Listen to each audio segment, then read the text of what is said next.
வணக்கம், நான் உங்கள் அப்ஜித். தமிழ்நாடு முழுக்கவே மக்களுக்கு ஏகப்பட்ட பிரச்சனைகள் இருக்குது. நீங்கள் தலைநகர் சென்னையிலேருந்து கன்னியாகுமரி வரைக்கும் எடுத்துக்கிட்டிங்கன்னா மாவட்டத்துக்கு ஒரு முக்கியமான பிரச்சனை இருக்குது. சென்னையில் பார்த்தீங்கன்னா மழைக்காலங்களில் தண்ணீர் தேங்குகிற பிரச்சனை இருக்கும், போதுமான கட்டுமான வசதிகள் இல்லாதனால. அதே வெயில் காலம் ஆரம்பிச்சுன்னா அவங்களே தண்ணி இல்லைன்னு சொல்லி போராட்டம் பண்ணுவாங்க. கன்னியாகுமரி பக்கம் எடுத்திங்கன்னா கனிமவள கொள்ளை பிரச்சனை, டெல்டா பகுதி எடுத்துக்கிட்டிங்கன்னா ஹைட்ரோ கார்பன் பிரச்சனை, ஸ்டெர்லைட்டு, அப்புறம் அணு உலைகள், இது போக இளைஞர்களுக்கு வேலை இல்லை அப்படின்ற ஒரு பிரச்சனை. பல மாவட்டங்களில் தண்ணீர் குடிக்கிறதுக்கே தண்ணி கிடைக்க மாட்டுது அப்படின்ற மாதிரியான பிரச்சனை. இது மாதிரி தமிழக மக்களுக்கு நிறைய பிரச்சனைகள் இருக்குது. இந்த எல்லா பிரச்சனைகளோடு சேர்ந்து கூடுதலாக ஒரு புதிய பிரச்சனை வந்திருக்குன்னா அது இந்த தாவேக கட்சியும் அந்த கட்சியை சார்ந்தவங்களாம். என்னடா அவங்க அரசியல் கட்சி இல்லையா, அவங்கள பிரச்சனைன்னு சொல்லிக்கிட்டு இருக்கீங்க, அவங்களாம் நாங்கள் பிரச்சனையை தீர்க்கறதுக்காக தான் நாங்கள் அரசியல் கட்சி ஆரம்பிச்சுக்க வந்திருக்கோம்னு சொல்கிறாங்களே அப்படின்னு நீங்கள் சொல்லிங்கன்னா அதெல்லாம் கிடையாது. தமிழ்நாட்டு மக்களுக்கு வந்திருக்க மிகப்பெரிய ஒரு அரசியல் ரீதியான பிரச்சனை தான் இந்த தாவேக கட்சியும் விஜயும் அந்த கட்சியை சார்ந்தவங்களும். ஏன் இப்படி சொல்கிறேன் அப்படின்றது இந்த காணொலியை பார்க்கும்போது உங்களுக்கே தெரியும்.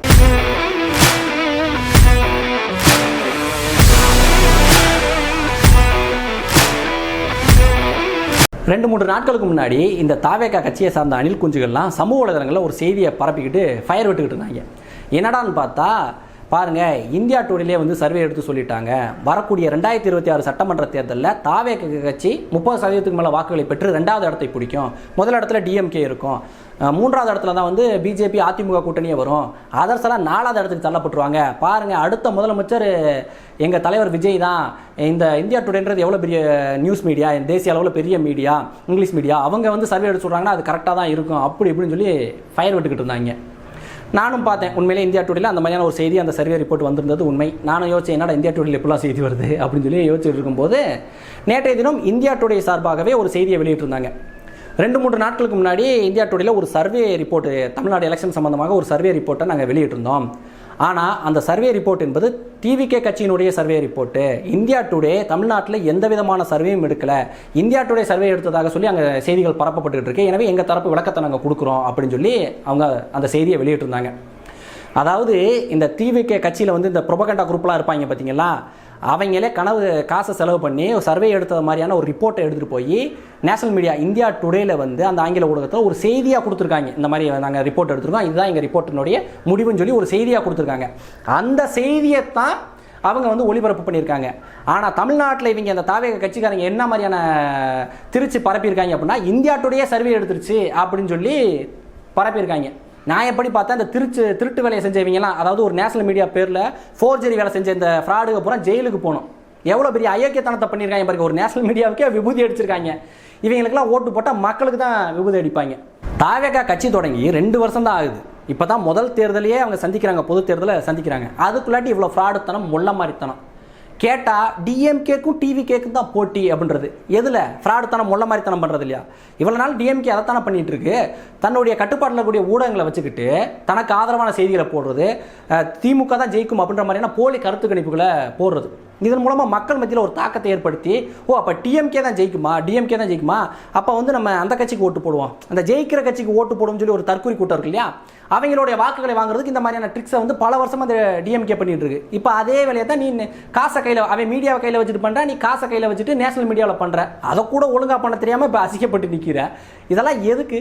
இப்போ திமுக பண்ணக்கூடிய அதே ஃப்ராடுத்தனத்தை தான் டிவிகே பண்ணும்னா இதில் என்ன மாற்று இருக்குது? ஏமாற்று தான். நீங்களாம் ஆச்சரியத்துக்கு வந்து அப்படி என்னத்தை கிழிச்சிட போகிறீங்க?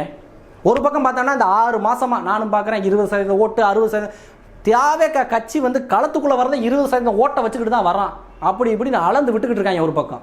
இன்னொரு பக்கம் பார்த்தீங்கன்னா தாவேக கட்சியில் 300 கவுன்சிலர் இருக்காரு அப்படின்னு சொல்லி தாவேக கட்சியை சார்ந்த நிர்மல்குமார் செய்தியாளர்கிட்ட சொன்னாங்க. நாங்கள் வந்து 300 கவுன்சிலர் சீட்டுகளை ஜெயிச்சிருக்கோம் அப்படின்றாங்க. கொஞ்ச நாளைக்கு முன்னாடி ஒரு பொது விவாத நிகழ்ச்சியில், தந்தி டிவி நினைக்கிறேன், அந்த விவாத நிகழ்ச்சியில் தாவேக கட்சியை சார்ந்த பெண் பொறுப்பாளர் சொல்கிறாங்க தாவேக கட்சியில் 135 கவுன்சிலர் இருக்காங்கன்றது. இப்போ 2ல் எதிராக உண்மை? மொத்தம் உங்கள் கட்சியில் எத்தனை கவுன்சிலர் தாண்டா இருக்காங்க? இந்த பேரூராட்சி நகராட்சி தேர்தல் முடிஞ்சதுலேருந்து பார்த்தீங்கன்னா தாவேக கட்சியில் அத்தனை கவுன்சிலர், இத்தனை கவுன்சிலர் அளந்து விட்டுக்கிட்டு இருக்காங்க. இது வரைக்கும் நான் ஒரு கவுன்சிலர் கூட நேரில் பார்த்ததே கிடையாது. நான் திண்டுக்கல் மாவட்டத்தை சார்ந்தவன்.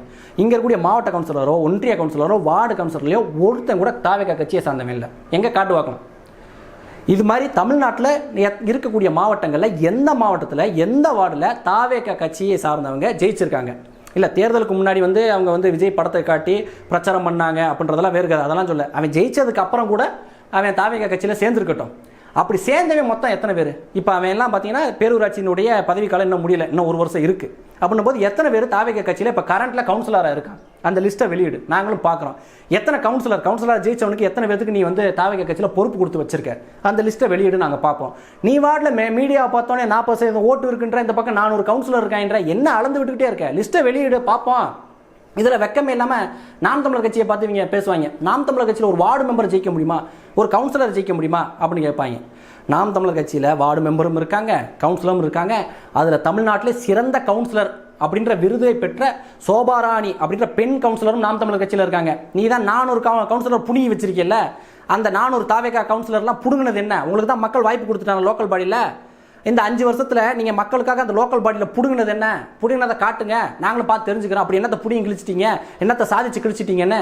இப்போ நாம் தமிழர் கட்சிக்கு நீங்கள் சொல்கிற மாதிரி கவுன்சிலரே இல்லை அப்படின்னு கூட வச்சுக்க, எங்களை மக்கள் புறக்கணிச்சிட்டாங்க, உங்களுக்கு தானே வாக்கு செலுத்தியிருக்காங்க, இப்போ புடுங்கி தள்ளிட்டீங்களா? எதுக்கு இப்படி கேவலமான அரசியல் பண்ணிக்கிட்டு இருக்கீங்க? சரி, எதுக்குடா அவ்வளோ காட்டமாக இவ்வளோ கோவமாக பேசுகிற, எதுக்குடா புடிங்கிட்டியா நட்டுட்டியான்லாம் கேட்டுக்கிட்டு இருக்கேன் அப்படின்னா, இதுக்கு முன்னாடி கூட வந்து நான் 2-3 மேடைகள்லாம் பேசினேன், பிரச்சார மேடைகள். அப்போல்லாம் ஒரு இடத்துல கூட தாவேகா கட்சி பேரை யூஸ் பண்ணல, தாவேகா மறைமுகமாக கூட அவங்கள விமர்சிக்கல. சரி, அவங்கள விமர்சிச்சேன்னா அப்போது இப்போ தான் வளர்ந்து வராங்க அப்படின்னு சொல்லி நம்ம அவங்கள கடந்து போனாலும் கூட இவங்க செய்யக்கூடிய அயோக்கியத்தனங்கள், முள்ளமாரித்தனங்கள், மக்களை முட்டாளாக்கக்கூடிய வேலைகள், இதெல்லாம் பார்க்கும்போது நம்மளுக்கே கோவம் வருது. இவங்கெல்லாம் சும்மா விடவே கூடாதா அப்படின்னு தோணுது. நான் இடும்பவனம் கார்த்தி கூட ஒரு தடவை சொல்லுவார், எதிரிகளை களத்தில் வீழ்த்துவோம், உதிரிகளை களத்திற்கு முன்பாக வீழ்த்துவோம். இவங்கெல்லாம் களத்துக்கு முன்பாக வீழ்த்தப்பட வேண்டிய ஆட்கள். ஏன்னா இவன் தேர்தலை கூட ஒரு தேர்தலை கூட முழுசாக சந்திக்காமல் இவ்வளோ ஃப்ராடுத்தனம், முள்ள மாதிரித்தனம், அயக்கத்தனங்களை பண்ணுவான் அப்படின்னா, இவங்கெல்லாம் ஜெயிச்சு வந்தால் எவ்வளோ அயக்கத்தனங்களை, எவ்வளோ ஊழல்களை இவங்க பண்ணுவாங்க.